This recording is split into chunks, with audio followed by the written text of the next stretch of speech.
राधा कुंड श्याम कुंड गिरी गोवर्धन।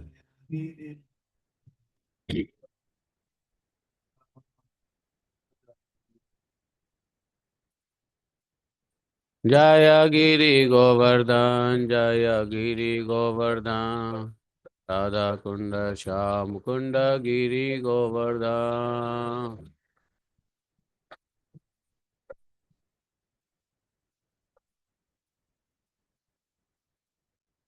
जय राधे जय राधे जय राधे जय श्री राधे।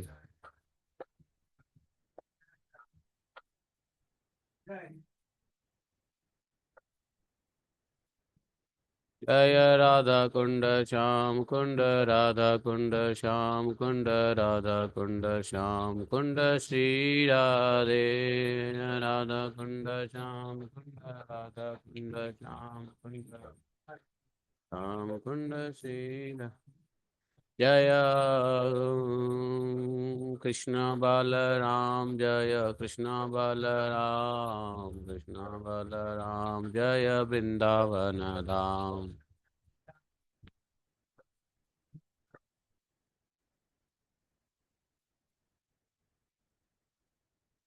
जय गौरानिताय जय गौरानिताय जय गौरानिताय जय गौरानिताय।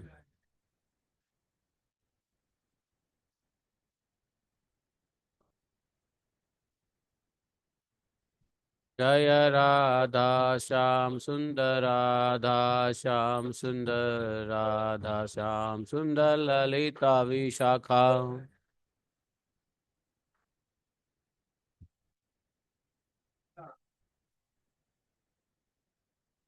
जय ललिता विशाखा जय राधे श्याम ललिता विशाखा जय राधे श्याम।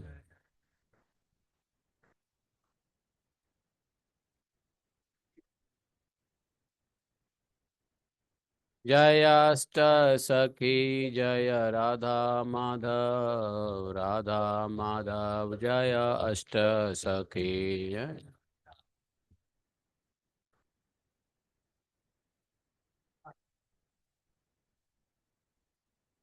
जय ललिता विशाखा आदि अष्ट सखी ललिता विशाखा आदि अष्ट सखी।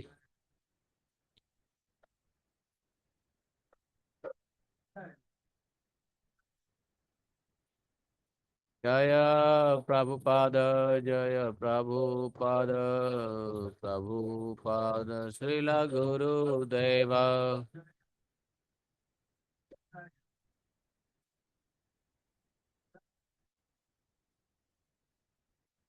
जय जय गुरुदेव गुरुदेव जय जय गुरुदेव।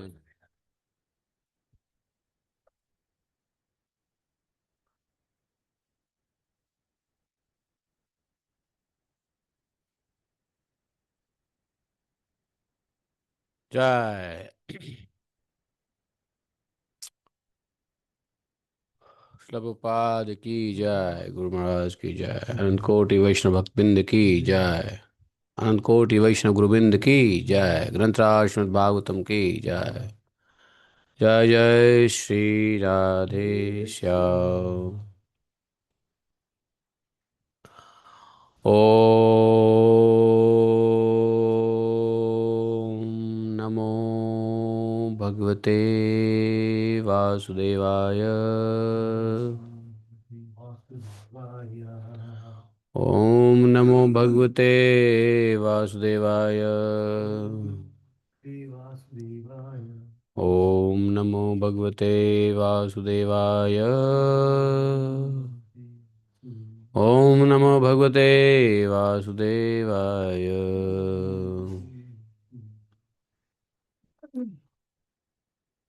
जन्मान्धस्य तन्वयादितरतः चार्थे स्वः विज्ञाश्वराट् तेने ब्रह्मद्यादिकवये मुह्यन्ति यत् सूर्यः तेजो वारिमृदां यथा विनिमयो यत्र त्रिसर्गो मृषाम् धाम्नाय सदा निरस्तकुहकं सत्यं परमं धीमहि धर्मः प्रोजितकैत्वत्र परमो निर्मत्सराणां सतां वेद्यं मातृवस्तु शिवदं तापत्रयोन्मूलनम् श्रीमद्भागवत महामुनिकृते किं वा परैश्वरः सद्यो हृदवदत्त कृतिभिः शुश्रूषिततक्षणात् निगमकल्पतरोर्गलितं फलं सुखमुखादद्रवृत्तिसंयुतं पिबत भागवतं रसमालयं मुहुरहो रसिका भुवि भावुकाः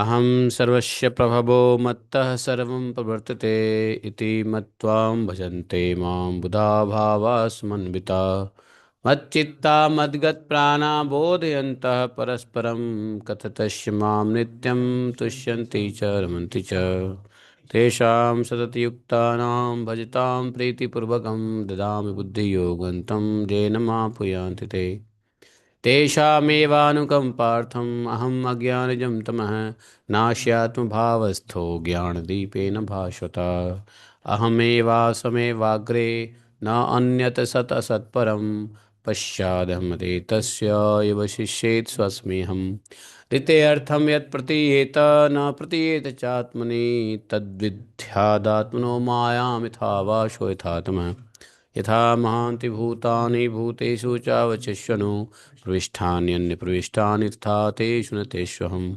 एतावदेव जिज्ञासं तत्त्वजिज्ञासुनात्मना अन्यव्यतिरेकाभ्यां यत् स्यात् सर्वत्र सर्वदा हरे कृष्णा कृष्ण कृष्ण हरे हरे हरे राम राम राम हरे हरे हरे कृष्णा कृष्ण कृष्ण हरे हरे हरे राम राम राम हरे हरे। बोले ग्रंथराज श्रीमद् भागवत महापुराण की जय। श्रील व्यासदेव भगवान की जय। श्री सुखदेव गोस्वामी महाराज की जय। अनंत कोटि वैष्णव भक्तवृंद की जय। अनंत कोटि वैष्णव गुरु वृंद की जय जय जय श्री राधे श्याम। आज कहाँ से होगा? तो भगवान की महती कृपा से आज हम लोग पुनः भागवत का श्रवण करेंगे तृतीय स्कंध के 15वां अध्याय के 46वें श्लोक से। हाँ 46। कुमारः ऊचु। उससे पहले आज का पंचांग देख लेते हैं। तिथि है दशमी। दशमी तिथि कृष्ण पक्ष ज्येष्ठा नक्षत्र। हर्षण योग। करण है विष्टि भद्रकरण है। बवकरण आज लग जाते हैं बाद में। और गुरुवार है। ओके ये 5 हो गया। तो माघ ही चल रहा है वैसे तो। पूर्णिमा फागुन है। फागुन दशमी। कल है एकादशी। ठीक है। हाँ तो कथा चल रही थी। ब्रह्मा जी के मानस पुत्र सनकादिक मुनि ब्रह्मलोक वैकुंठ जाते हैं। वहाँ पे उन्होंने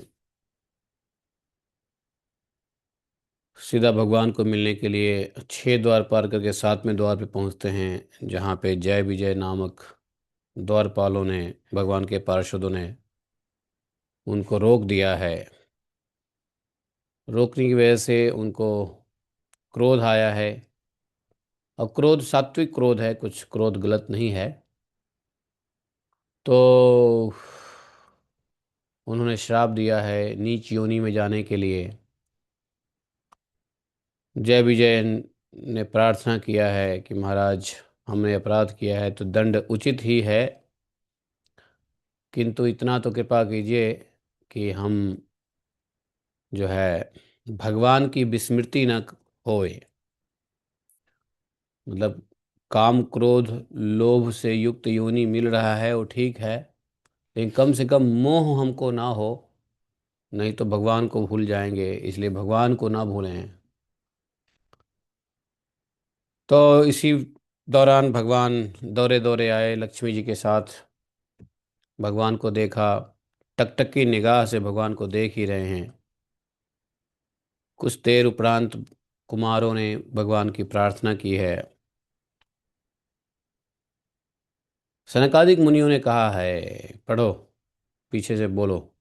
यो अंतरहितो हृदि गतो अपि दुरात्मनां त्वं सो अद्यैव नो नयनमूल अनन्तराध मूलम अनन्तराध यरीव कर्णविवरेण गुहां गतो नः पित्रानुवर्णितः पित्रानुवर्णितरः तद तव भव उद्भवेन तं त्वां विदां भगवान् परमात्मतत्त्वं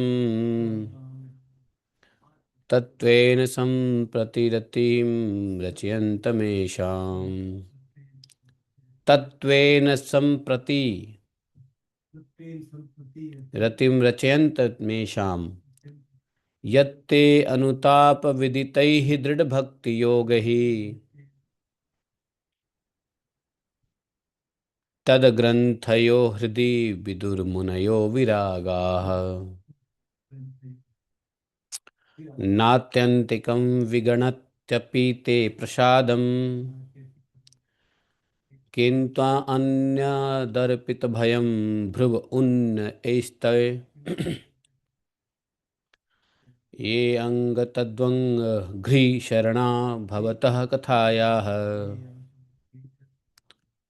कीर्तन्यतीर्थयशसः कुशलारसज्ञाः कीर्तन्यतीर्थयशसः कुशलारसज्ञाः। हम्म, वो दोनों लय दो, लय। श्लोक में लय दोगे ना तो अच्छे से पढ़ने में आएगा। लय दो, लय पढ़ना ही नहीं है, लय देना है। कीर्तनत्य कीर्तन्य तीर्थ यशसः कुशलः कुशलारसज्ञः। हम्म, एक साथ बोलेंगे। ओम अज्ञानतिमिरान्धस्य ज्ञानाञ्जनशलाकया चक्षुरुन्मीलितं येन तस्मै श्रीगुरवे नमः।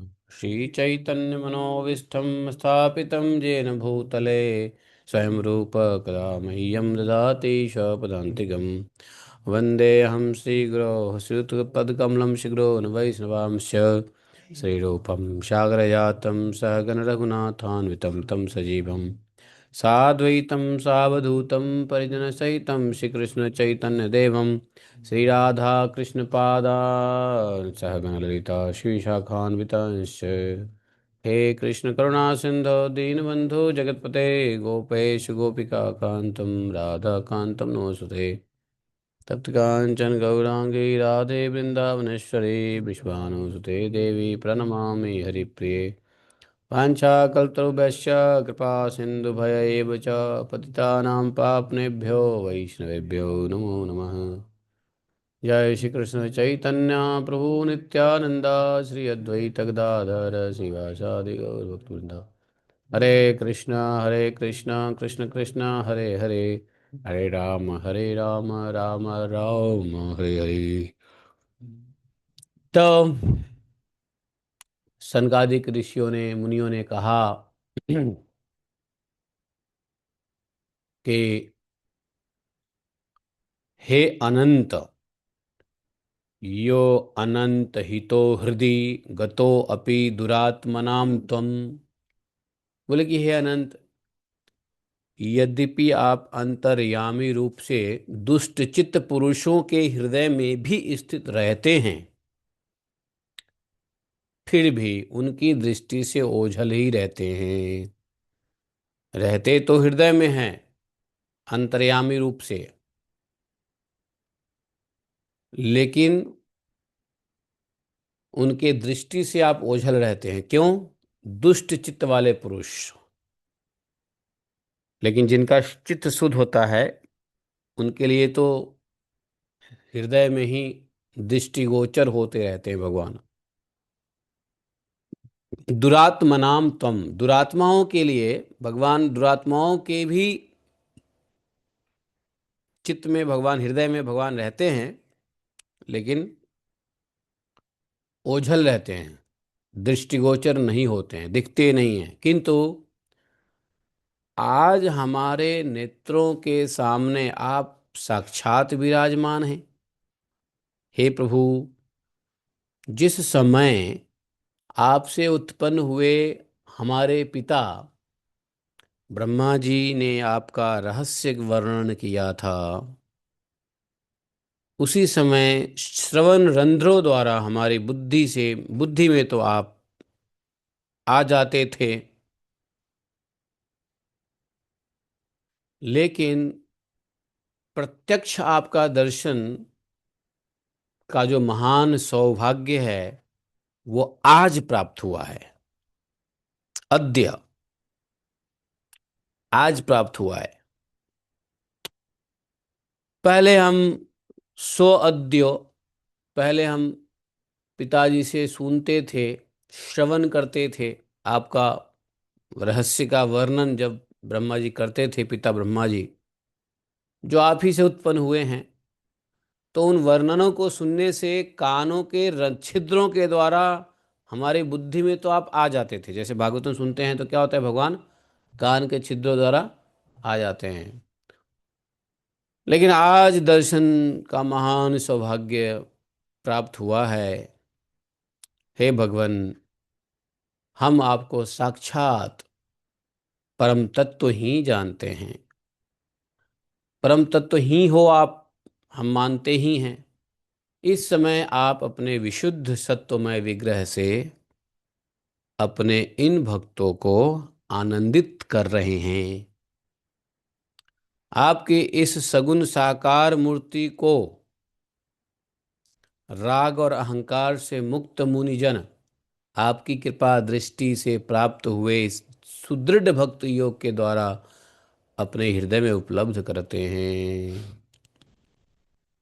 तो कहा कि देखिए, आप तो हैं परमात्म तत्व, लेकिन इस समय आप अपने विशुद्ध सत्वमय विग्रह से इन भक्तों को आनंदित करते। कौन से भक्तों को? विष्णु पार्षदों को। वहाँ वैकुंठ में जितने पार्षद रह रहे हैं वो सब भगवान के भक्ति तो हैं। तो कह रहे हैं आप इस सगुण विग्रह से इन भक्तों को आनंदित कर रहे हैं, हैं? और सगुण साकार जो भगवान का रूप है उससे क्या होता है? तो बोले सगुण साकार रूप,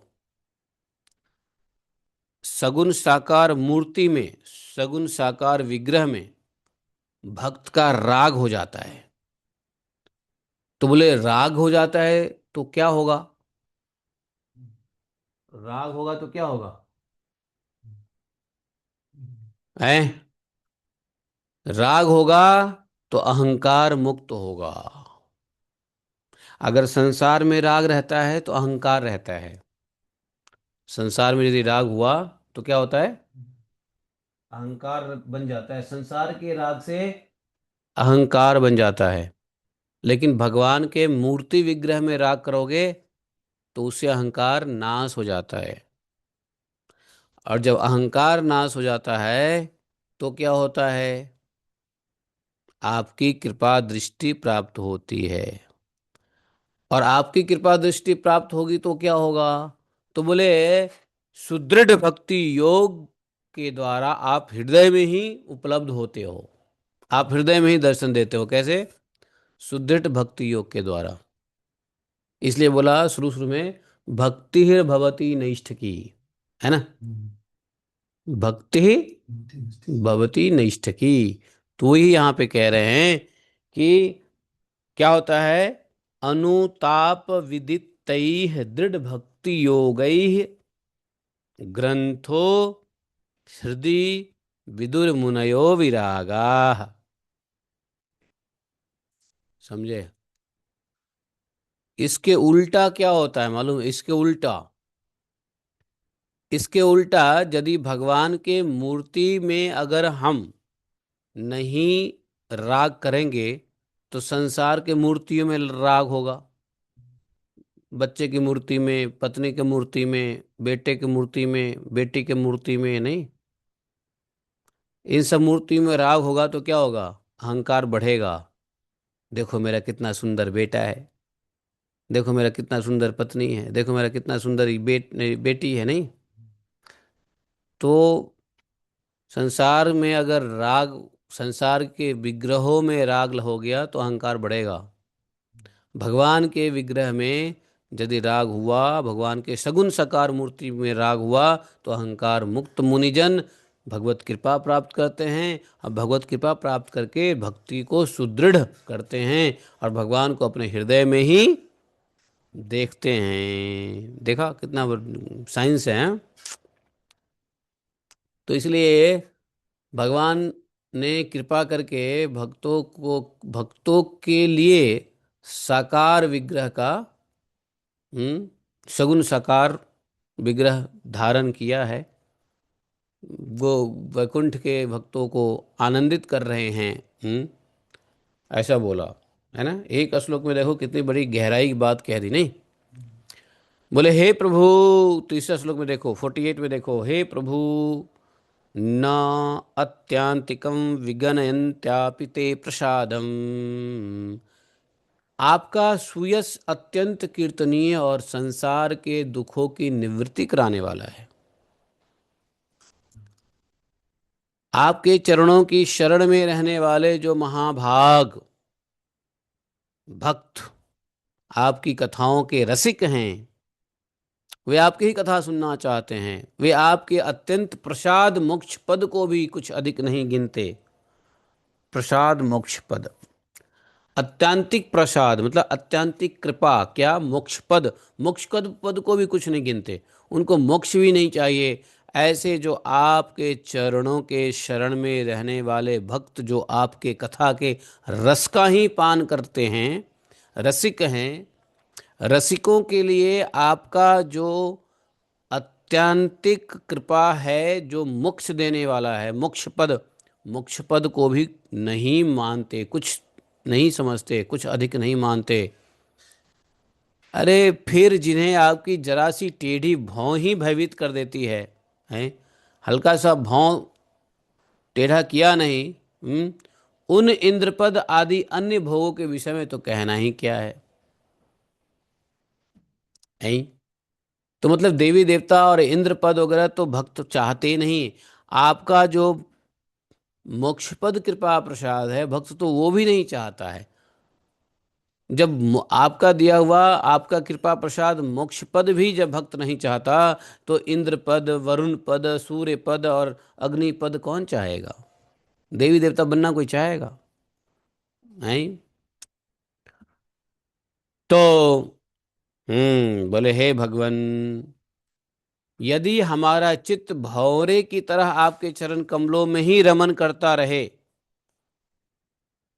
हमारी वाणी तुलसी के समान आपके चरण संबंध से ही सुशोभित हो, हमारे कान आपकी सुयस सुधा से परिपूर्ण रहे, अपने पापों का कारण भले ही हमें अपने पापों के कारण भले ही जन्म नरक आदि योनि में जाएं, इसकी हमें कोई चिंता नहीं है। सनकादिक जैसे ऋषि कह रहे हैं कि पापों के कारण भले ही हमारा जन्म नरक आदि योनि में हो जाए, इसकी कोई चिंता नहीं है। लेकिन हे प्रभु, आपके सामने, हाँ, तो बोले कि हम क्या चाहते हैं? हम चाहते हैं कि हमारा चित्त आपके चरण कमलों में ही लगा रहे। आपके चरण कमल के अलावा और कुछ नहीं चाहिए, है कि नहीं? चाहे हम किसी भी योनि में जाएं, कोई फर्क नहीं पड़ता। हमें यह डर नहीं है नरक का, हमें डर नहीं है मनुष्य योनि का, हमें डर नहीं है किसी पाप अधोग तिर्यक योनि में जन्म का भी हमको कोई डर भय नहीं है। हमको कोई चिंता नहीं है। चिंता क्या है?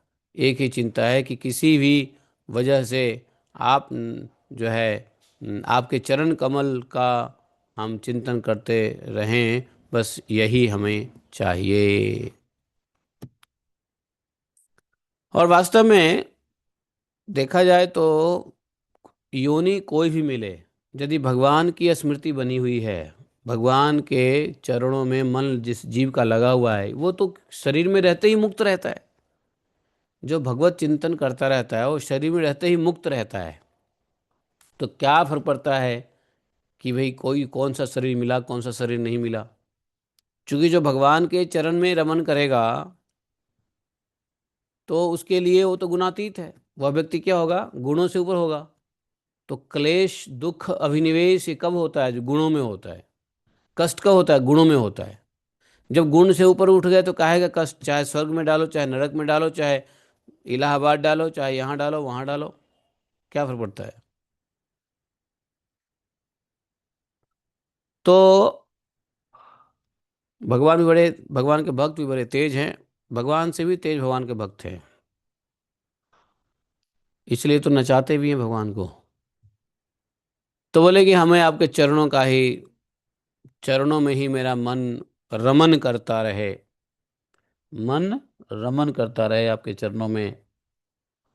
हमारी वाणी तुलसी के समान आपके चरण संबंध है में, जैसे तुलसी हमेशा भगवान के चरणों में होते हैं, वैसे ही कह रहे हैं कि आप तुलसी की तरह हमारी वाणी आपके चरण संबंध से सुशोभित हों, और हमारे कान हमेशा आपकी कथा सुने। तो भाई जिसका चित्त भगवान में लग गया, जिसकी वाणी भगवान में लग गया, जिसका कान जो है भगवान के बारे में सुन रहा है, वह जीव तो मुक्त है। वो किसी योनि से क्यों घबराएगा, है कि नहीं। वो निर्भय रहता है, कोई चिंता नहीं है। इसलिए हे भगवान, आपने हमारे सामने जो यह मनोहर रूप प्रकट किया है, उससे हमारे नेत्रों को बड़ा ही सुख मिला है। विषय आसक्त जो पुरुष हैं, जिन्होंने इंद्रियों को नियंत्रित नहीं किया है, विषय आसक्त हैं, ऐसे पुरुषों के लिए हाँ, दृष्टिगोचर, आपका दृष्टिगोचर होना अत्यंत कठिन है। आप साक्षात भगवान हैं, और इस प्रकार अस्पष्टतया हमारे नेत्रों के सामने आप प्रकट भय हैं। हम आपको प्रणाम करते हैं। तस्मा इदं भगवते नम इद्विधेम, यो अनात्मनां दुरुदयो भगवान प्रतीतः। इस प्रकार से 15वें अध्याय में 4 श्लोकों में, 4 श्लोक है, कितने श्लोक हैं, 3 2 5, 5 श्लोकों में आ, भगवान को दर्शन करते ही सनक आदि मुनियों ने कहा। ठीक है। अब 16वें अध्याय में जय विजय का वैकुंठ से पतन होता है। तो ब्रह्म उवाच, ये कथा किसको सुना रहे हैं, ये कथा कौन सुना रहे हैं बताओ, ये कथा कौन सुना रहे हैं। नहीं, ब्रह्मा जी सुना रहे हैं किसको, देवताओं को। देवता गए ब्रह्मा जी के पास कि देखिए हमारा तेज नाश हो रहा है, सूर्य क्षय हो रहे हैं। तो ब्रह्मा जी ने देवताओं को ये कथा सुनाया, अपने पुत्र सनकादिक की कथा सुनाया, जिसकी वजह से तुम्हारा तेज नाश हो रहा है, देवताओं का तेज नाश हो रहा है। और देवताओं का तेज नाश क्यों हो रहा था, डर के मारे नहीं, क्यों, क्यों हो रहा था देवताओं का तेज नाश। अरे दिति ने अपने गर्भ में 100 वर्ष तक रखा अपने पुत्रों को। हाँ, तो वो अपने गर्भ में ही इतना प्रभावशाली हो रहा था कि सूर्य का हाँ तेज खत्म और देवताओं का तेज खत्म। तो देवता भय के कारण गए ब्रह्मा जी के पास। तो ब्रह्मा जी ये कथा सुना रहे हैं देवताओं को, और यही कथा हमको मिल रहा है सुखदेव गोस्वामी के मुंह से परीक्षित को, और फिर बाकी अत्रेय जी के मुंह से विद्रुक जी को, परीक्षित जी के मुंह से सुखदेव जी के मुंह से और शुद्ध जी के। तो इस प्रकार से चल रही कथा। भागवतम में ध्यान रखो कि कथा कौन किसको कह रहा है। ये नहीं कि सुन लिया हो गया, कथा कौन किसको कह रहा है ये भी ध्यान रखना है। और क्यों कहा जा रहा है, किस प्रश्नों के उत्तर में कहा जा रहा है। प्रसंग इसको कहते हैं संदर्भ, संदर्भ कथा, संदर्भ क्या है। अब ब्रह्मा जी बोले, चूंकि कथा ब्रह्मा जी कह रहे हैं तो ब्रह्मा जी बोले देवताओं से, इति तदगृणताम तेषां मुनिनाम योग धर्मिणाम प्रतिनन्द्य जगाद एदम वैकुंठ निलयो विभुः। हे देवगण। जब योगनिष्ठ सनक आदि मुनियों ने इस प्रकार स्तुति की, तब वैकुंठ निवास श्री हरि ने उनकी प्रशंसा करते हुए कहा। अच्छा, भगवान क्रोधित नहीं हुए। भगवान क्रोधित क्रोधित नहीं हुए इनके ऊपर हैं, लेकिन उल्टा प्रशंसा किया भगवान ने। भगवान ने क्या प्रशंसा किया? भगवान ने कहा, श्री भगवान उवाच एतौ तौ पार्षदौ मह्यं जयो विजय एव च कदर्थीकृत्य मां यद्दो बहवः क्रातामिति क्रमम्। हैं? बोले कि मुनिगण, कौन? शनक आदि मुनि को बोले, मुनिगण, ये विजय और ये विजय मेरे पार्षद हैं। इन्होंने मेरी कुछ भी परवाह न करके आपका बहुत बड़ा अपराध किया है।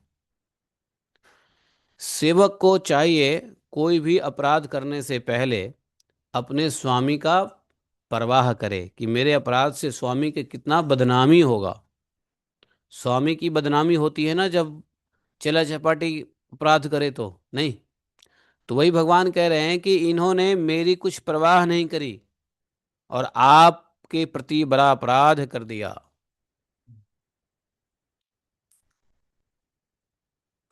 और फिर आप लोग भी मेरे ही भक्त हो, अनुगत भक्त हो आप चारों। इसलिए इस प्रकार मेरी ही अवज्ञा करने के कारण आपने इन्हें जो दंड दिया है, ठीक बात है। मैं इसको सपोर्ट करता हूं। मुझे भी अभिमत है, मेरा भी मत है कि आपने दंड दिया है, ठीक ही किया है। क्योंकि क्यों ठीक किया है? क्योंकि ब्राह्मण मेरे परम आराध्य हैं। ब्राह्मण मेरे परम आराध्य है। मेरे अनुचरों के द्वारा आप लोगों का जो तिरस्कार हुआ है, उसे मैं अपना ही किया हुआ तिरस्कार मानता हूं। अर्थात मेरे जो सेवकों ने जो आपका तिरस्कार किया है, समझिए कि मैंने ही तिरस्कार किया। भगवान कह रहे हैं, आप लोग इसलिए मैं आप लोगों से भिक्षा मांगता हूं कि आप लोग हमें माफ कर दीजिए। आप प्रसन्न हो जाइए। भगवान कह रहे हैं कि आप हम पे प्रसन्न हो जाइए, अर्थात आप हमको क्षमा कर दीजिए। भिक्षा मांग रहे भगवान। बताओ, सेवकों के द्वारा, देखो नौकर चाकर के द्वारा, सेवकों को दासों के द्वारा यदि कोई अपराध हो जाता है, तो अपराध स्वामी का ही होता है। तो स्वामी ही मानता है कि अपराध, अगर राजा है, राजा का सैनिक कुछ अपराध किया, तो क्या होगा? राजा की ही माना जाएगा। अरे, बॉर्डर पे कोई एक सैनिक फायरिंग कर दे, तो इंटरनेशनल न्यूज आ जाएगी कि मोदी ने आक्रमण करवाया है कि नहीं? है कि नहीं? तो तो चले चपाटी कुछ करता है, तो जो मुखिया होता है उसी का नाम लग जाता है। तो इसलिए भगवान ने कहा कि आप आराध्य देव हैं, हमारे भक्त ही हैं आप लोग। लेकिन ब्राह्मण हैं तो ब्राह्मण हमारे आराध्य होते हैं। हमारे पार्षदों ने, अनुचरों ने जो तिरस्कार कर दिया है, वो मेरा ही मैंने ही माने कि मेरे से तिरस्कार हुआ। इसलिए आप लोगों से भिक्षा मांगता हूं कि आप प्रसन्न हो जाइए। तद्वह प्रसाद या मध्य ब्रह्मदैवम परम हिमे। भगवान क्षमा मांगने लगे। बोले कि सेवकों के अपराध करने पर संसार उनके स्वामी का ही नाम लेता है। देखा, भगवान यही बोले कि अपराध तो करता है सेवक, यत नामानि त गृह्णाति लोको भृत्य कृतागशी। अगर अपराध सेवक करे, तो दोष किसको लगता है? हम्म सेवक के करने पे स्वामी का ही नाम आता है।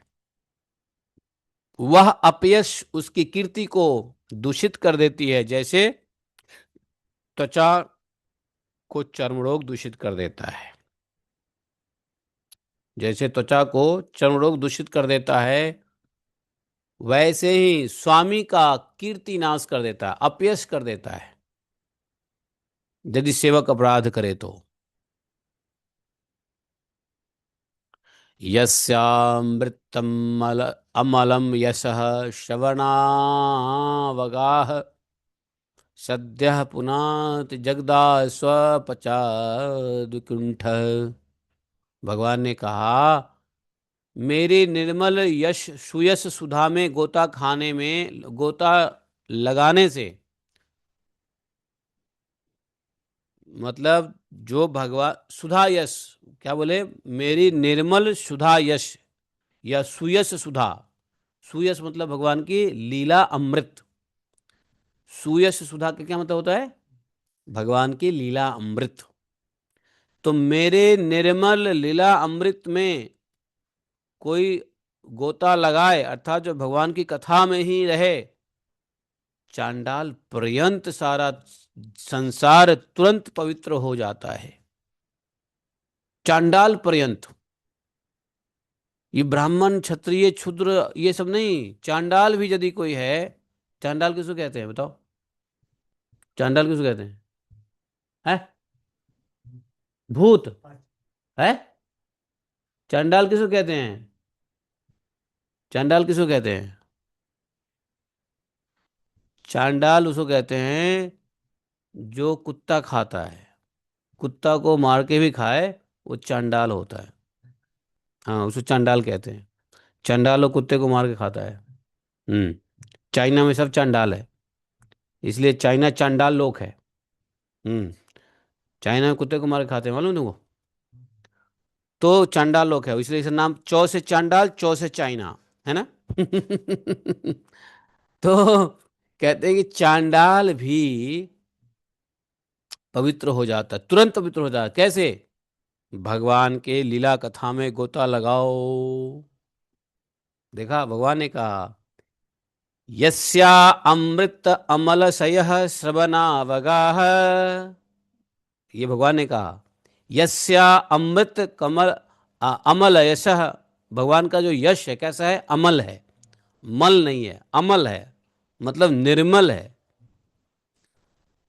तो उसको सुनने से सद्यः पुनाति जगताश्च पचाद विकुंठ। देखो, मैंने क्या कहा? स्वपचा, जगता, जगद, जगत, अश्व, जगत स्वपचा, स्वपचा मतलब जानते हैं स्वान किसको कहते हैं? कुत्ता। पचा जो कुत्ते को पचाता है, जो कुत्ते को खाता है, अर्थात चंडाल। तो हिंदी में चंडाल बोला, लेकिन संस्कृत में क्या बोला? स्वपचा। स्व मतलब कुत्ता, समझे? पचा मतलब खाने वाला, पचा जो कुत्ते को खाता है उसको चंडाल कहते हैं।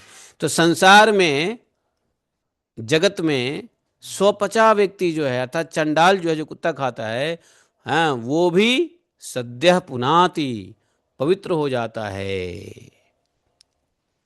इसीलिए कहते हैं वैकुंठ, मैं वैकुंठ कहलाता हूं, है कि नहीं? बताओ। किंतु सोअहम भवदभ्य उपलब्ध सुति कीर्ति, किंतु यह पवित्र कीर्ति मुझे आप लोगों से ही प्राप्त हुई है। भगवान ये जो पवित्र कीर्ति है, भगवान का जो लीला है, भगवान का जो लीला अमृत है, वो भगवान इसका क्रेडिट ब्राह्मणों को दे रहे हैं, मतलब सनकादि मुनि को दे रहे हैं, कि हमारे जिस लीला को सुन करके चांडाल पर्यंत हैं पवित्र हो जाता है, यह हमारी कीर्ति भी आप लोगों से प्राप्त हुई है। यदि आप ब्राह्मणों का आशीर्वाद न हो तो हम कहाँ ऐसे कीर्तिमान कार्य कर सकें, लीला कर सकें। इसलिए जो कोई आपके विरुद्ध आचरण करेगा, अर्थात जो कोई ब्राह्मण के विरुद्ध आचरण करेगा, वह मेरी भुजा ही क्यों ना हो, मैं उसे तुरंत काट डालूंगा। देखो, भगवान ने कहा कि देखो, ब्राह्मणों के प्रति अपराध मत करो, यदि कोई ब्राह्मणों के प्रति अपराध करता है तो भगवान कह रहे हैं मैं, मेरी भुजा ही क्यों ना हो, मैं काट डालूंगा। यदि कोई आप लोगों के प्रति अपराध करे तो, समझे। भगवान ने दसम स्कंध में चैप्टर नंबर कौन सा है जिसमें, चैप्टर नंबर शायद 80, 81, 82 में भगवान ने द्वारका में राजा नृग की कथा से सभी अपने भाइयों को, अपने बेटों को, अपने प्रजाओं को, यदुवंशियों को यह ज्ञान दिया है। राजा नृग जानते हो, राजा नृग छिपकली बन गए थे और छिपकली बन के कुएं में कीड़े हुए थे और कुएं से निकल ही नहीं पा रहे थे, इतना मोटा। सबने कोशिश कर ली, कुछ नहीं हुआ। भगवान ने पहले सबको कहा कि तुम लोग कोशिश करो निकालने का, कोई ना निकाल पाया। भगवान गए तो भगवान ने निकाल लिया। भगवान के सामने में ही वह छिपकली पुनः राजा नृग बन गया और अपनी कथा सुनाया कि मैं क्यों छिपकली बना था। और उसी कथा को भगवान, यह कथा अपने यदुवंशियों को सुना रहे हैं। सब वहां आ गया, वो कुआं के किनारे, जिस कुएं में राजा नृग पड़े थे, क्या बन के, छिपकली बन के। जब वो राजा बने तो उन्होंने कथा सुनाई कि हम कैसे छिपकली बन गए, कि एक ब्राह्मण, धोखे से ब्राह्मण का हमने, हाँ, अनादर कर दिया। तो हाँ, तो इसलिए जो है भगवान ने उस वक्त भी कहा था, देख लो, तुम लोग देखे, तुम लोग सुने अपने कानों से, जी जी, क्या सुने, देखो कैसे ब्राह्मण के प्रति छल करने से, जबकि छल नहीं किया था राजा ने, वो तो गलती से एक दान किया हुआ गाय को दोबारा से दान कर दिया, वो तो छल नहीं किया था, लेकिन वो आ गया, नोट हो, मतलब अनजाने में भी यदि कोई पाप हो जाए ब्राह्मण के प्रति तो देखो ये सजा भुगतनी पड़ती है। इसलिए तुम लोगों को कह रहा हूँ, ब्राह्मणों के प्रति कोई अपराध मत करना, नहीं तो तुम, किसी को नहीं छोड़ूंगा मैं। ये मत सोचना कि मेरे पिताजी और मेरे दादाजी कृष्ण हैं तो छोड़ देंगे ना। वहाँ सबको बोला, वार्निंग दिया। और यहाँ स्वयं कह रहे हैं कि मेरी भुजा ही क्यों ना हो, मैं तुरंत काट डालूंगा। यदि आपके विरुद्ध आचरण मेरी भुजा भी करेगा तो काट डालूंगा। आप ब्राह्मणों की सेवा करने से ही मेरी चरण रज को ऐसी पवित्रता प्राप्त हुई है कि वह सारे पापों को तत्काल नष्ट कर देती है। और मुझे ऐसा सुंदर स्वभाव मिला है कि मेरे उदासीन रहने पर भी, भगवान कह रहे हैं कि आप लोगों के ही चरण रज को पा करके तो मैं, ऐसा सुंदर स्वभाव मिला है कि मैं अगर गुस्सा में भी रहूं तो भी लक्ष्मी जी मुझे एक क्षण के लिए नहीं छोड़ती। जनरली जब गुस्सा लड़ाई होता है तो पति पत्नी अलग हो जाते हैं, भाग जाते हैं, थोड़ा दिन के लिए मायके चले जाते हैं, नहीं। भगवान कह रहे हैं कि ये सब आपकी कृपा से है कि मैं अगर उदासीन भी रहता हूँ लक्ष्मी से तो भी वो मेरी चरण की सेवा करती रहती है, एक क्षण के लिए भी नहीं छोड़ती है। यद्यपि इन्हीं के लेश मात्र कृपा कटाक्ष के लिए अन्य ब्रह्मादि देवता नाना प्रकार के नियमों एवं व्रतों का पालन करते हैं। बताओ, भगवान की कृपा कटाक्ष के लिए कितने लोग हैं, नियम सेवा व्रत पालन करते हैं, तपस्या करते हैं भगवान की एक कृपा कटाक्ष के लिए। कदा करिष्यसि माम कृपा कटाक्ष भाजनम, नहीं। तो जो अपने संपूर्ण कर्म फल, जो भक्त अपने संपूर्ण कर्म फल को मुझे अर्पण करके सदा संतुष्ट रहते हैं, वे निष्काम ब्राह्मण, वास्तव में ब्राह्मण वही है जो अपना सारा कर्म भगवान को अर्पण करके संतुष्ट रहे। ब्राह्मण को असंतुष्ट नहीं रहना चाहिए। ब्राह्मण का पहला क्वालिटी है संतुष्टि। आप 2 रुपए दक्षिणा दो फिर भी स्वीकार करके हरी हरी करके, 5 रुपए दो, संतुष्ट रहना चाहिए। चाहे नहीं दो फिर भी संतुष्ट रहना चाहिए, है कि नहीं। यहाँ तो ब्राह्मण को से हवन करा लो और यदि दक्षिणा ना दो तो गाली भी देने लग जाते हैं। नहीं, धाम में जाओ, यदि ब्राह्मण को नहीं दो तो, जबकि कुछ करवाए नहीं हो, ऐसे ही 10 रुपये मांगने आ जाएंगे, और नहीं दोगे तो गाली बकने लग जाते हैं। तो पहले तो ब्राह्मण भिक्षा मांगता ही नहीं है, नहीं, ब्राह्मण भिक्षा नहीं मांगता है। और भिक्षा मांग रहे हैं लोग बाग, देखो धामों में ब्राह्मण, कोई सेवा नहीं है बिना सेवा का।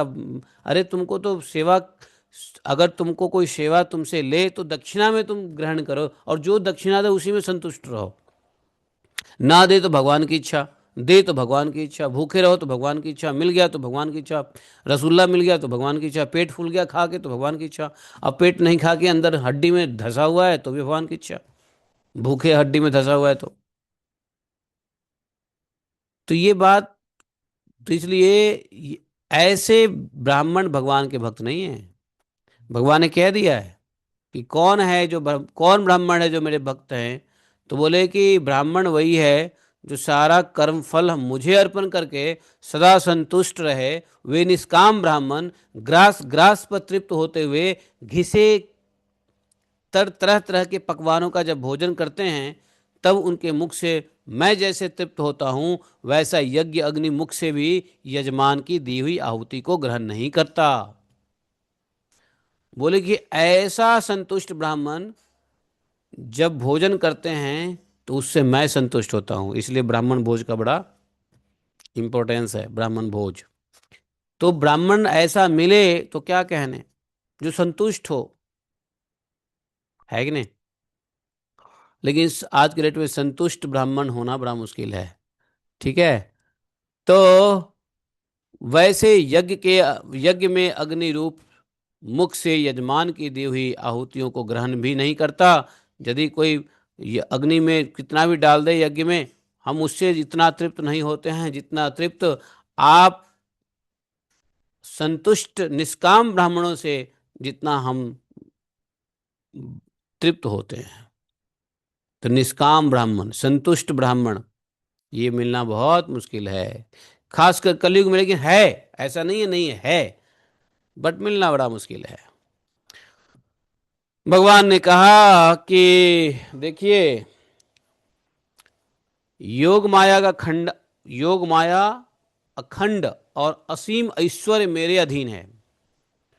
जो योग माया है वो अखंड और असीम ऐश्वर्य मेरे अधीन है, और मेरे चरणोदक रूपी गंगा जी चंद्रमा को मस्तक पर धारण करने वाले भगवान शंकर के सहित समस्त लोकों को पवित्र करती है। अब देखो, कल हम लोग भूल गए, कल हम योग माया मंदिर के पास में जाके हम दर्शन ना किए, भूल गए कल। हैं, इतनी ट्रैफिक थी, दिमाग से उतर गया। हैं, जहां हम स्कूटर खड़े थे ना, स्कूटर पे, उस सामने ही तो मंदिर था। लेकिन वो उसके बाद हम चले गए केसी घाट, गोपेश्वर का दर्शन किया, केसी घाट चले गए। एक्चुअली योग माया का दर्शन करना भूल गए। चलो फिर कभी कर लेंगे। तो योग माया का अखंड और असीम ऐश्वर्य भगवान के अधीन है, और भगवान कह रहे कि मेरा चरण से निकला हुआ गंगा जी, चंद्रमा को मस्तक पर धारण करने वाले भगवान शंकर भी हैं, शंकर के साथ समस्त लोगों को पवित्र करती है गंगा जी, नहीं। ऐसा परम पवित्र एवं परमेश्वर होकर के भी भगवान ने कहा कि ऐसा परम परमेश्वर होकर के भी, समझे।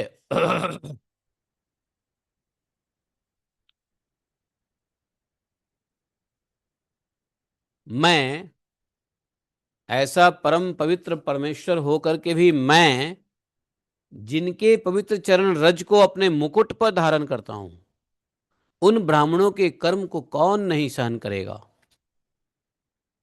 बोले, भगवान बोले कि मैं तो ब्राह्मणों के, ऐसे ब्राह्मणों के पवित्र चरण रज को अपने मुकुट पर धारण करता हूं। यदि ब्राह्मण निष्काम हो और यदि ब्राह्मण संतुष्ट हो, दो चीज है ब्राह्मणों के लिए क्वालिफिकेशन, निष्काम और संतुष्ट। एक तो ब्राह्मण शरीर हो, ब्राह्मण शरीर में निष्काम और संतुष्ट हो। जैसे मान लो कोई शरीर नहीं है ब्राह्मण, मान लो कि बनिया है, क्षत्रिय है, शूद्र है, लेकिन कभी शूद्र भी हो सकता है निष्काम हो जाए। तो अन्य किसी वर्ण के लोग यदि निष्काम और संतुष्ट हो जाए तो भगवान के भक्त कहलाएंगे, लेकिन उनको ब्राह्मण जैसी पोजीशन नहीं मिलती है।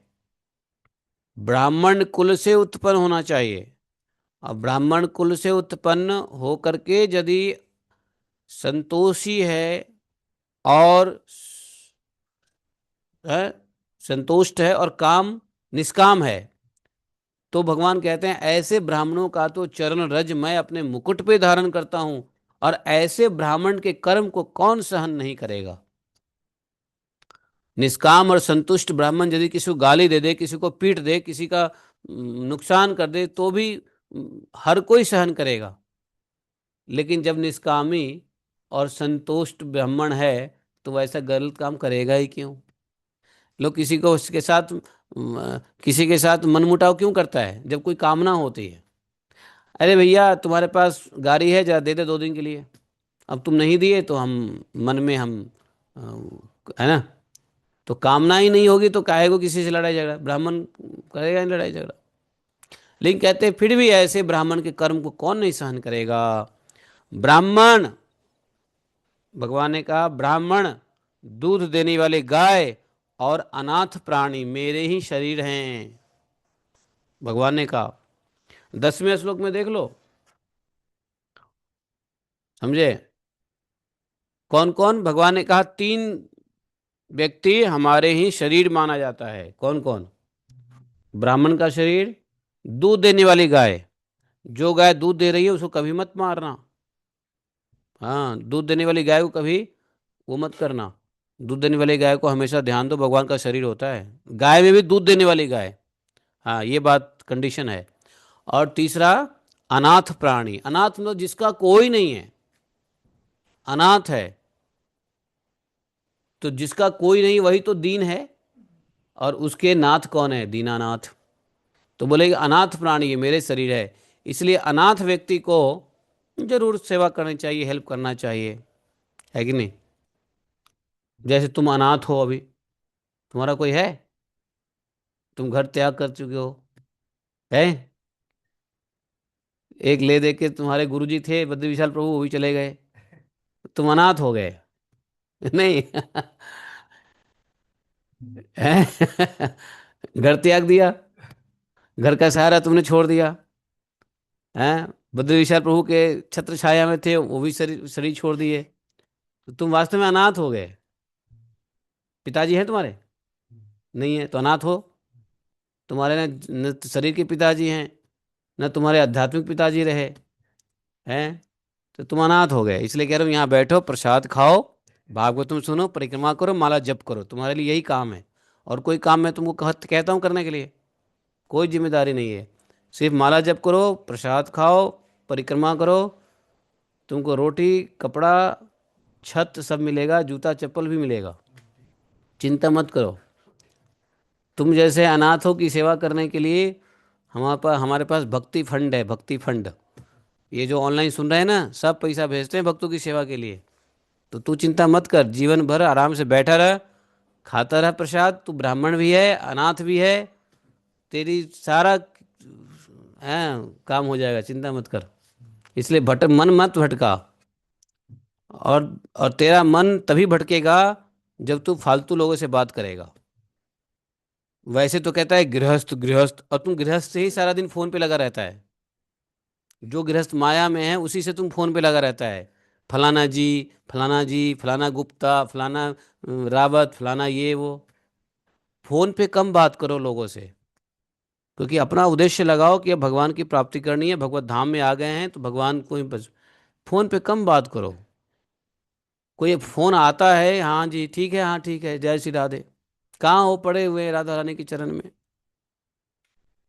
ये मत कहो कि फलाना के यहाँ बैठा हूँ, चिलाने के यहाँ बैठा हूँ, फलाना खिला रहा है, ये सब बात मत करो किसी को बोलना। किसी को बोलो भी मत तुम मेरे यहाँ बैठे हो, बोलो मैं ऐसे ही जी कहीं सो लेता हूँ। कोई कहे कहाँ रहते हो जी, कहीं रह लेता हूँ, गोवर्धन में कहीं सो लेता हूँ। कैसे खाते पीते हो, बोलो मधुकरी कर लेता हूँ। किसी को बोलो मत। और ज्यादा ज्यादा बात मत करो, ज्यादा बात करोगे तो तुम्हारे दिमाग को खराब करेगा व्यक्ति। बात उसी से करो जो भगवान की चर्चा करे। अब फोन पे यदि भगवान की चर्चा हो रहा है तो उससे खूब बात करो। लेकिन फोन पे, हाँ, गोलोक धाम का केस कर दिया, गोलोक धाम का ये हो गया, गोलोक धाम का वो हो गया, इसने केस कर दिया, कोर्ट हो गया, ये हो गया, वो हो गया, फलाना है ढिलमगाना, मधुबन में ये, सधुवन में वो, ऋषिकेश में वो, रामझूला पे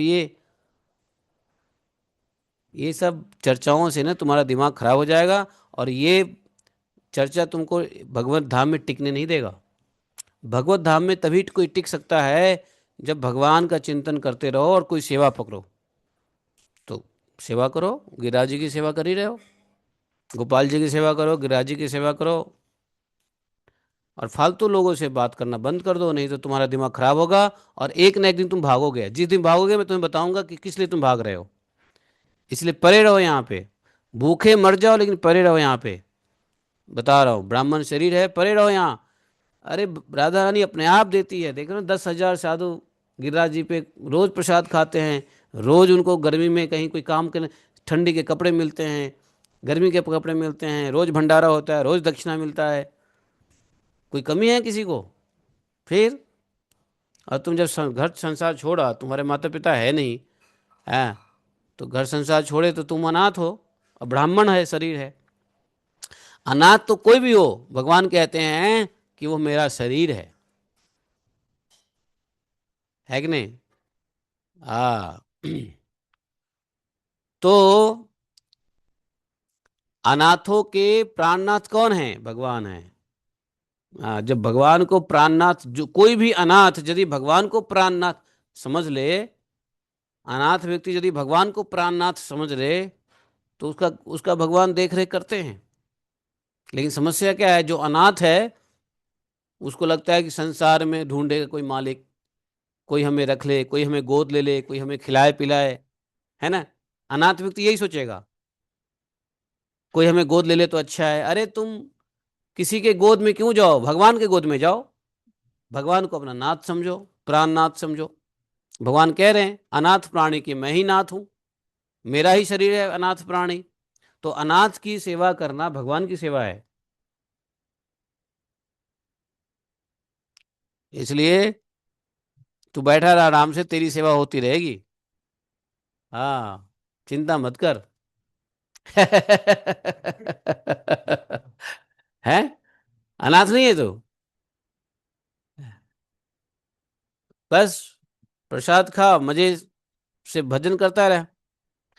तो भगवान ने कहा कि देखो, तीन चीज, ब्राह्मण, गाय देने वाले दूध और अनाथ प्राणी मेरे शरीर है। इसलिए जब आप गाय देने वाली दूध के शरीर को टच करोगे, गाय देने वाली दूध, जो दूध देने वाली गाय है, उनके शरीर को छुओगे तो भगवान के शरीर को छू रहे हो। इसलिए खासकर जो गाय दूध दे, उसको जाओ सहलाओ, उसको खुजली करो, उनको आनंद प्रदान करो। भगवान का शरीर है भाई। है, पापों के द्वारा विवेक दृष्टि नष्ट हो जाने के कारण जो लोग मुझे, इन्हें इन्हें इन्हें जो पापों के कारण, जिनकी विवेक दृष्टि न, बुद्धि खराब होने वाली, जिसकी बुद्धि खराब है, पाप के, बुद्धि कैसे खराब होता है? पाप के कारण। बुद्धि खराब होता है पाप के कारण। तो पाप के कारण जिसकी बुद्धि नष्ट हो गई है, ऐसे लोग इन लोगों को मुझसे अलग समझते हैं। ब्राह्मण शरीर को, या दूध देने वाली गाय को, या अनाथ प्राणी को हमसे अलग समझते हैं। ये पापी लोग हैं, बुद्धि खराब है इनकी। और ऐसे लोगों को मेरे द्वारा नियुक्त किए हुए यमराज दंड देते हैं, ऐसा लिखा हुआ है। मेरे द्वारा नियुक्त किए हुए यमराज के दूत इनको दंड देते हैं। हाँ, ब्राह्मण तिरस्कार पूर्ण कटु भाषण भी करे। देखो, यदि कोई ब्राह्मण है और गाली भी दे, तिरस्कार पूर्ण उल्टे सीधे बात करे, आपको अपमान भी करे, तो भी जो उसमें मेरी भावना करके, भगवान की भावना करके, प्रसन्न चित्त से, अमृत भरी मुस्कान से युक्त मुख कमल से उनका आदर करते हैं, तथा जैसे रूठे हुए पिता को पुत्र और आप लोगों को मैं मनाता हूं, उसी प्रकार जो ब्राह्मण को, कुपित ब्राह्मण को प्रेम से प्रार्थना करते हैं, अपने सुमधुर वचनों से ब्राह्मण को शांत करते हैं, वे मुझे अपने वश में कर लेते हैं। इसलिए ब्राह्मण लोग यदि कुछ उल्टा सीधा बोल भी दो तो मुस्कुराते हुए क्षमा मांग के निकल लो, उल्टे सीधे मत जवाब दिया करो। ऐसा भगवान कह रहे हैं कि ब्राह्मणों के साथ ऐसा है। लेकिन कभी ब्राह्मण गाली दे तो उल्टा गाली मत दो। हाँ, उल्टा जो है ना, अपने मधुर वचन बनाए रखो। हैं, और वहां से कल्टी हो जाओ। समझे? मेरे इन सेवकों ने मेरा अभिप्राय न समझकर ही आप लोग का अपमान किया है। मैं ब्राह्मण को कितना इज्जत देता हूं, यह इन लोगों को समझ में नहीं आ रही है। इसलिए इन लोगों का अपमान किया है। मेरे से अपराध समझिए आपका हुआ है। इसलिए मैं आपसे रिक्वेस्ट करता हूं कि आपने इनको जो सजा दिया हो तो ठीक है, लेकिन मेरी रिक्वेस्ट ये है कि आप इनको आशीर्वाद भी दे दीजिए कि ये एक्साइल में ज़्यादा दिन ना रहे। एक्साइल मतलब निर्वासन काल, मतलब वैकुंठ से नीचे गिर जाए तो ठीक है, लेकिन ज़्यादा दिन ना रहे वैकुंठ से दूर।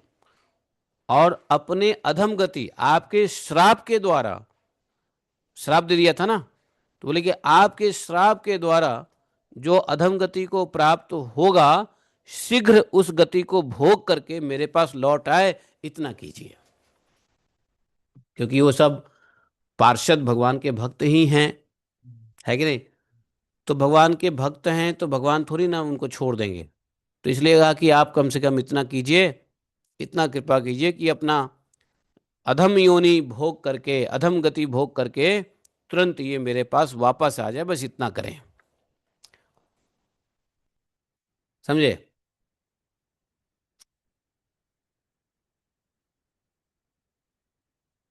आपने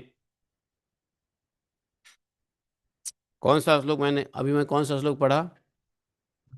कौन सा श्लोक पढ़ा हमने? श्लोक संख्या कौन सा है? 12 है।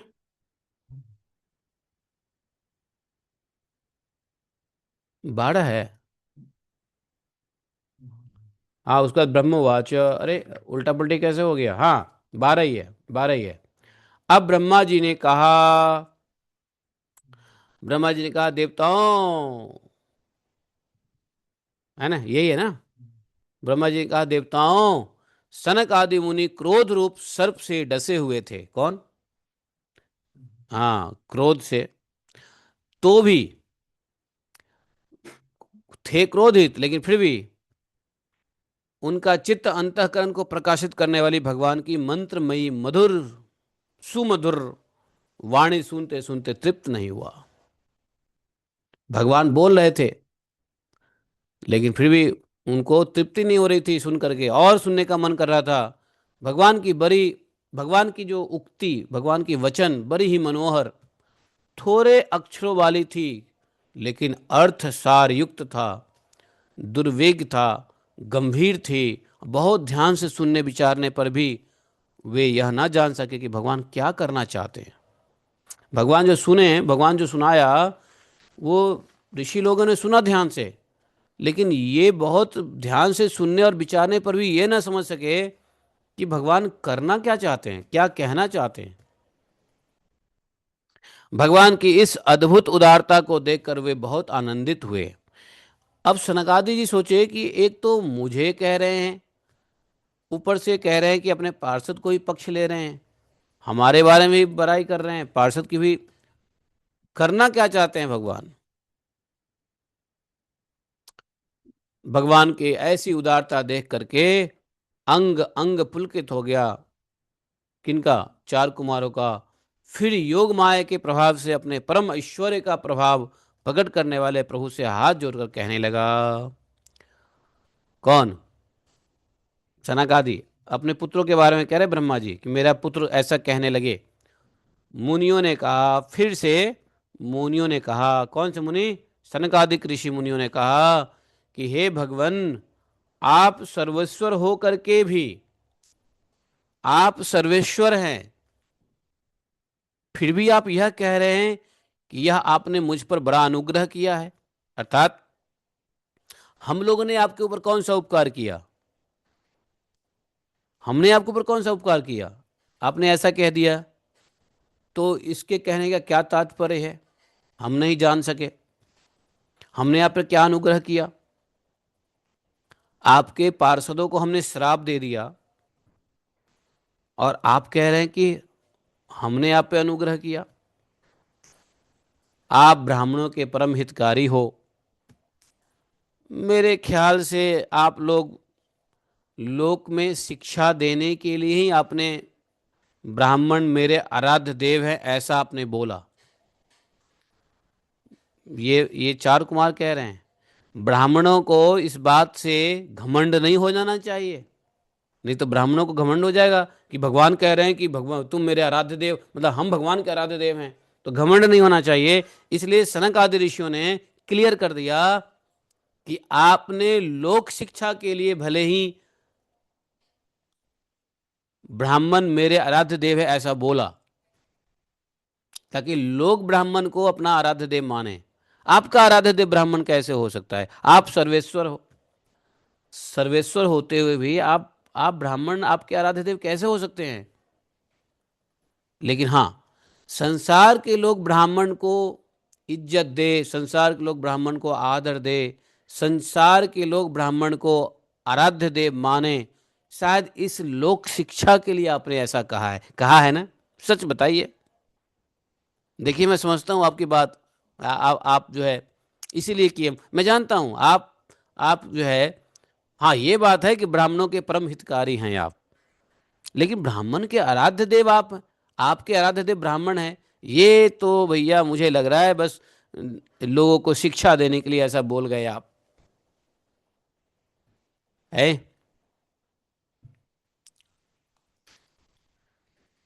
भाई आप तो सबके आत्मा हैं। आप ही ब्राह्मण के आराध्य देव हैं। आप ही देवताओं के आराध्य देव हैं। आप ही ब्रह्मा के आराध्य देव हैं, है कि नहीं? वे देवता, ब्राह्मण और इवन की ब्रह्मा जी के भी आत्मा और आराध्य देव आप हैं। आप ऐसा बोल गए कि लोगों को शिक्षा देने के लिए आप बोल रहे हैं, क्योंकि ये बात सही है। संसार में भगवान ही शिक्षा देने के लिए भक्त के रूप में आ जाते हैं। भगवान शिक्षा देने के लिए ब्राह्मण को अपना आराध्य देव बना लेते हैं। इसलिए ब्राह्मण को नहीं समझना चाहिए कि मैं आराध्य देव हूँ भगवान के। ये लोगों की शिक्षा के लिए है। सनातन धर्म आपसे उत्पन्न हुआ है। आपके अवतारों द्वारा समय समय पर सनातन धर्म की रक्षा होती है, और निर्विकार रूप से आप ही धर्म के परम गुह्य रहस्य हैं। यह शास्त्रों का ऐसा कहना ही है, शास्त्र का ऐसा ही मत है। आपकी कृपा से निवृत्ति प्राण योगी सहज में मृत्यु संसार सागर से पार हो जाते हैं। फिर भला दूसरा कोई आप पर क्या कृपा कर सकता है? मैं आप पे क्या कृपा करूंगा? हे भगवान, दूसरे अर्थार्थी जिनकी चरण रज को सर्वथा अपने मस्तक पर धारण करते, वे लक्ष्मी जी की निरंतर आपकी सेवा में लगी रहती है। वे लक्ष्मी जी निरंतर आपकी सेवा में लगी रहती है। अर्थार्थी लोग, अर्थार्थी क्यों कहते हैं? जिसको धन संपत्ति चाहिए, जिसको धन संपत्ति का भूख है, उसको अर्थार्थी कहते हैं। जिसको विद्या का भूख है उसको क्या कहते हैं? विद्यार्थी। जिसको विद्या का भूख है उसको विद्यार्थी। हाँ, जिसको ज्ञान का भूख है ज्ञानार्थी।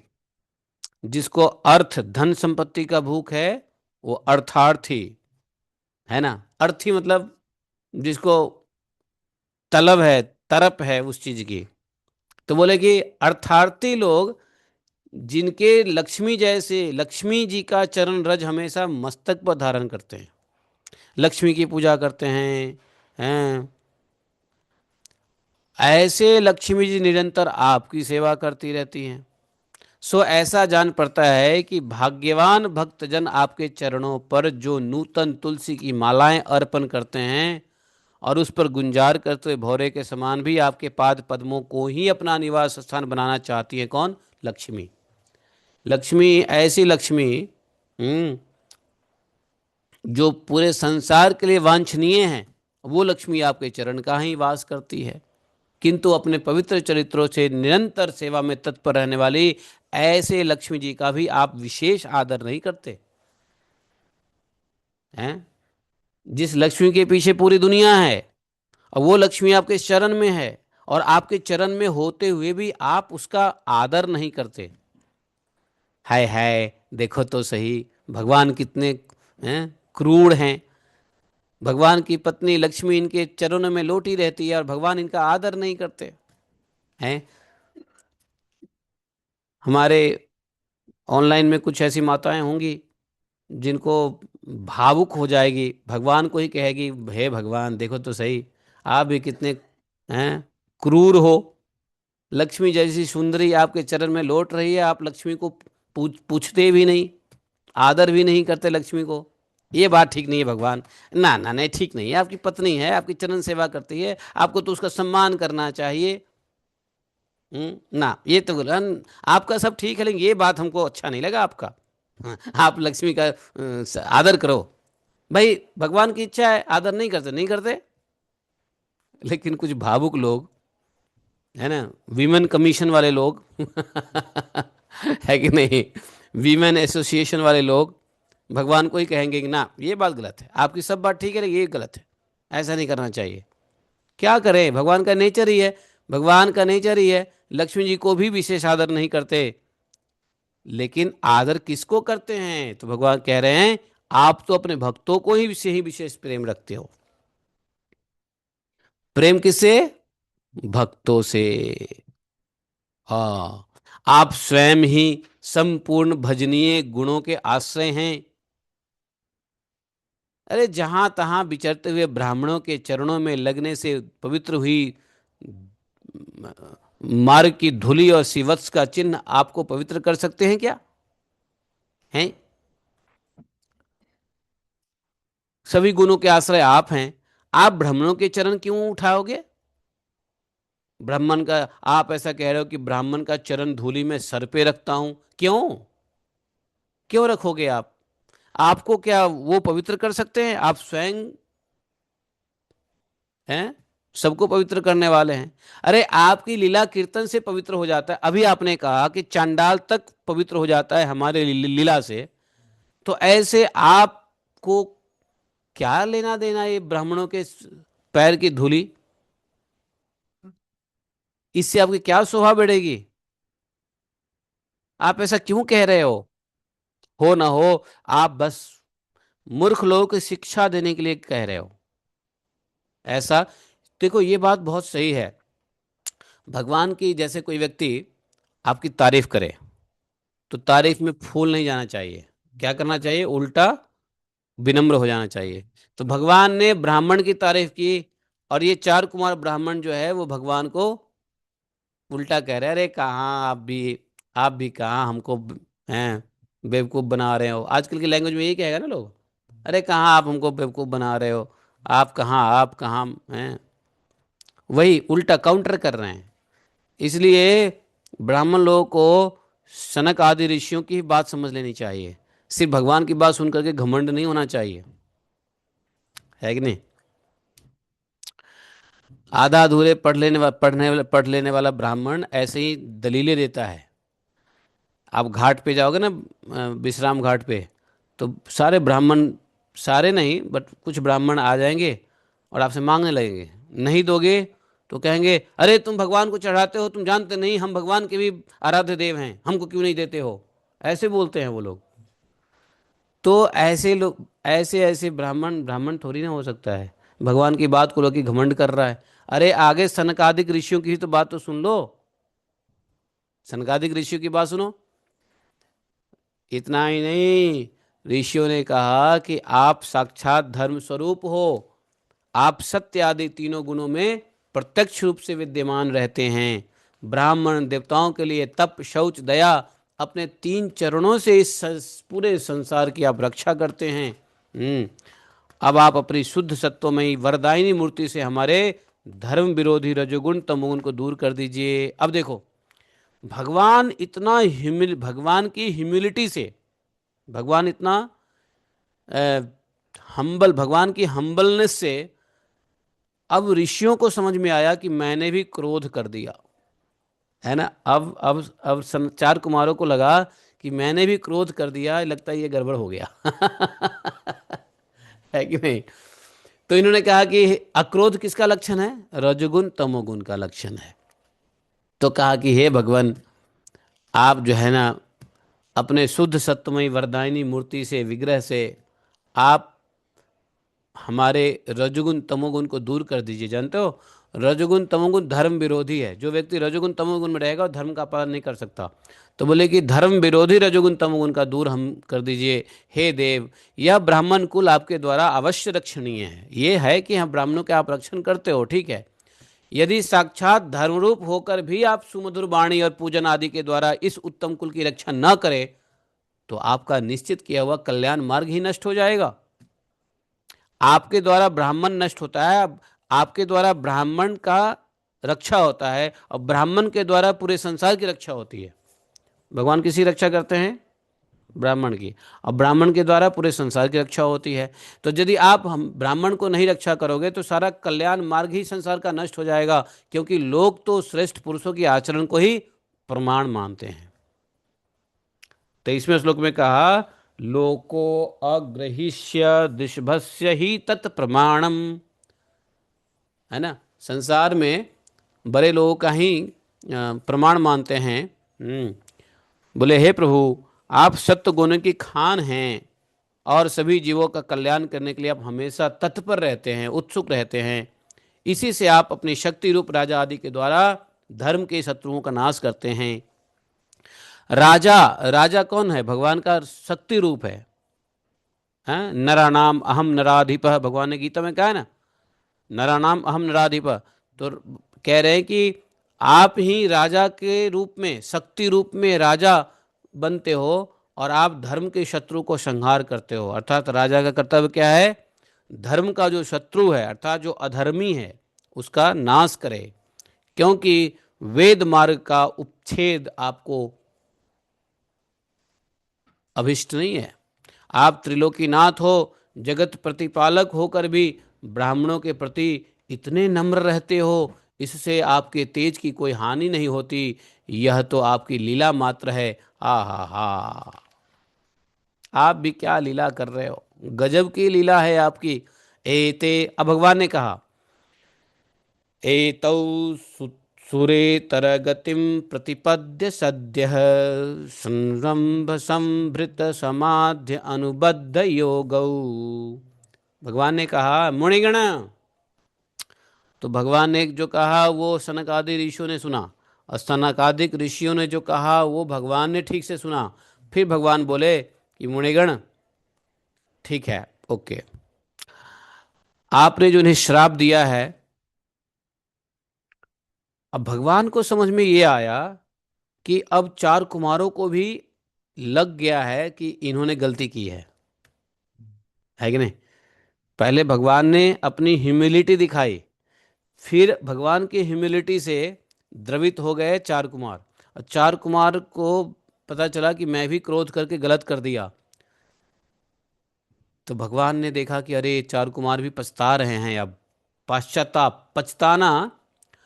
तो भगवान ने कहा कि नहीं नहीं ठीक है, आप लोग चिंता मत कीजिए, आप यह समझिए कि आपने जो श्राप दिया है मेरी प्रेरणा से दिया है।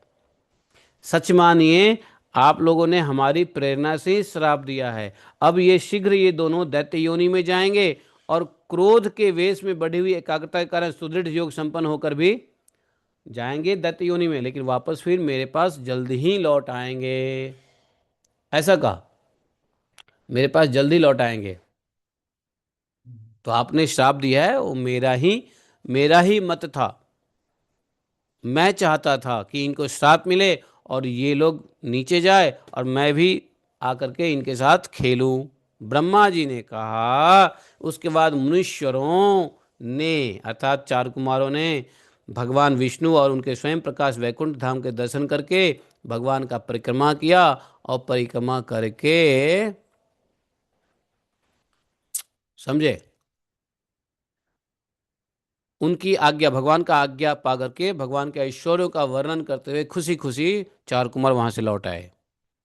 फिर भगवान ने अपने अनुचरों से कहा, क्या, जाओ, मन में किसी प्रकार का भय मत करो। ये भी भयभीत थे, चार, ये जो जय विजय है वो भी डर गए थे।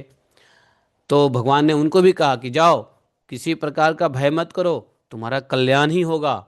और मैं सब कुछ करने में समर्थ होकर भी ब्रह्म तेज को मिटाना नहीं चाहता। मैं चाहूं तो तुम्हें श्राप से मुक्त कर सकता हूं, समर्थ हूं मैं, लेकिन फिर भी मैं नहीं चाहता कि ब्रह्म तेज को मिटाऊं, क्योंकि चार कुमारों ने अपनी तेज से तुमको श्राप दिया है, तो मैं ब्रह्म तेज को मिटाना नहीं चाहता।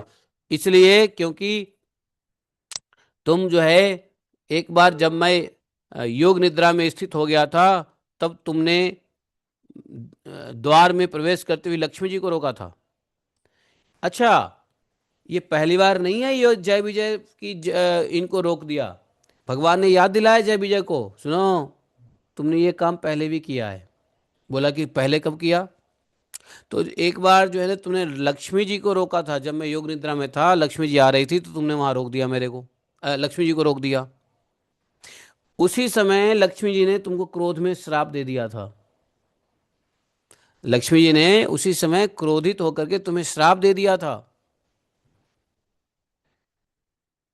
आ अब दैत्य योनि में मेरे प्रति क्रोध आकार वृत्ति रहने से तुम्हें जो एकाग्रता होगी, उसी से तुम इस विप्र तिरस्कार जनित पाप से मुक्त हो जाओगे। अर्थात ब्राह्मण के तिरस्कार करने का जो पाप है उससे मुक्त हो जाओगे, और फिर थोड़े ही समय में मेरे पास लौट आओगे। तो इसका मतलब क्या है? ये जो तिरस्कार किया है वो लक्ष्मी जी का श्राप था जय विजय को। पहले भगवान सो रहे थे योग निद्रा में, और लक्ष्मी जी गई तो उनको रोक दिया, नहीं भगवान सो रहे हैं, और लक्ष्मी जी ने श्राप दे दिया, जा, तेरे से ऐसा पाप हो कि तू अधम योनि में जा। वही पाप हो गया, चार कुमार को रोक दिया। बोले कि अब तुम इसी वजह से तुम जो है ना मेरे प्रति क्रोधाकार होगे, और तुम मुक्त हो जाओगे, चिंता मत करो। हैं, द्वारपालों, जय विजय को कहा, तुम डरो मत। और भगवान अपने धाम में चले गए, और तुरंत भगवान के जाते ही इधर चार कुमार चले गए, उधर भगवान चले गए, और जय विजय अपना पूरा तेज उनका नाश हो गया, और जो है श्रीहीन हो गए, और तुरंत वो वैकुंठ से गिरने लगे। समझे? वैकुंठ वासियों में हाहाकार मच गया। क्यों? वैकुंठ से दो व्यक्ति गिरा, तो वहां के वैकुंठ वासियों में, अन्य जो जितने भगवान के भक्त थे, सब में हाहाकार मच गया। देखो, वैकुंठ में भी आने के बाद बाहर जाना पड़ेगा। अब सबको डर लग गया, कहीं किसी दिन मेरे नंबर ना आ जाए नीचे गिरने का। हाहाकार मच गया, हाय हाय ये कैसा हुआ। इसी समय दिति के गर्भ में स्थित जो कश्यप जी का वीर तेज है, उसमें भगवान के वही पार्षद लोग प्रवेश किया है। दिति के घर में वही पार्षद जय विजय ने प्रवेश किया है।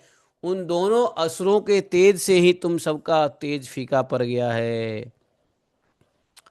असुर महाअसुर योनि में आए हैं, तो उनके तेज से तुम्हारा फीका। जब असुर का तेज बढ़ता है तो देवता का तेज फीका हो जाता है। इस समय भगवान ऐसा करना चाहते हैं, इस समय भगवान ही चाहते हैं ऐसा होना। तुम कुछ नहीं कर सकते हो। जो आदि पुरुष संसार की उत्पत्ति स्थिति लय के कारण हैं, जिनकी योग माया के बड़े बड़े योगी भी कठिनता से पार पाते हैं, समझ पाते हैं, वे भगवान श्री हरि ही कल्याण करेंगे हमारा। भगवान ही ऐसा चाहते हैं इस वक्त। अभी तुम कुछ नहीं कर सकते हो। इसलिए इस विषय में विशेष विचार करने से क्या लाभ? ब्रह्मा जी ने कहा कि अभी इस समय कुछ नहीं हो सकता है। अभी ये दो असुर तो आएंगे ही आएंगे, इसमें भगवान की ही इच्छा है। इस समय भगवान की ऐसी, यहाँ पे तृतीय स्कंध का 16वां अध्याय समाप्त हो जाता है और हम लोग 17वें अध्याय में कल प्रवेश करेंगे, जब हिरण्यकशिपु हिरण्याक्ष का जन्म होगा और हिरण्याक्ष क्या करेगा, दिग्विजय करने के लिए निकलेगा। तो यहीं रुक जाते हैं। बोले ग्रंथराज श्रीमद् भागवतम की जय। एकम शास्त्रम देव की पुत्र गीतम एको देवो देव की पुत्र एव एकम मंत्रस्य तस्य नामानि यानि कर्मापि तस्य दिवस सेवा। त्वमेव माता च पिता त्वमेव त्वमेव बन्धुश्च सखा त्वमेव त्वमेव विद्या द्रविणं त्वमेव त्वमेव मम सर्वदेव देव। कृष्णाय वासुदेवाय हरे परमात्मने प्रक्लेशनाशाय गोविंदाय नमो नमः। हे कृष्ण करुणा सिंधो दीनबंधो जगतपते गोपेश गोपिका कांतम राधा कांतम नमोसुते तप्त कांचन गौड़ांगी राधे वृंदावनेश्वरी वृषभानुसुते देवी प्रणमामि हरिप्रिये। वाञ्छाकल्पतरुभ्यश्च कृपा सिन्धुभैः च पतितानां पापनेभ्यो वैष्णवेभ्यो नमो नमः। जय श्री कृष्ण चैतन्य प्रभु नित्यानंद श्री अद्वैत गदाधर शिवासादि गौरभक्तबिंदा। Hare Krishna Krishna Krishna Hare Hare Hare Ram Ram Ram Hare Hare. Thank you very much. जय श्री राधे।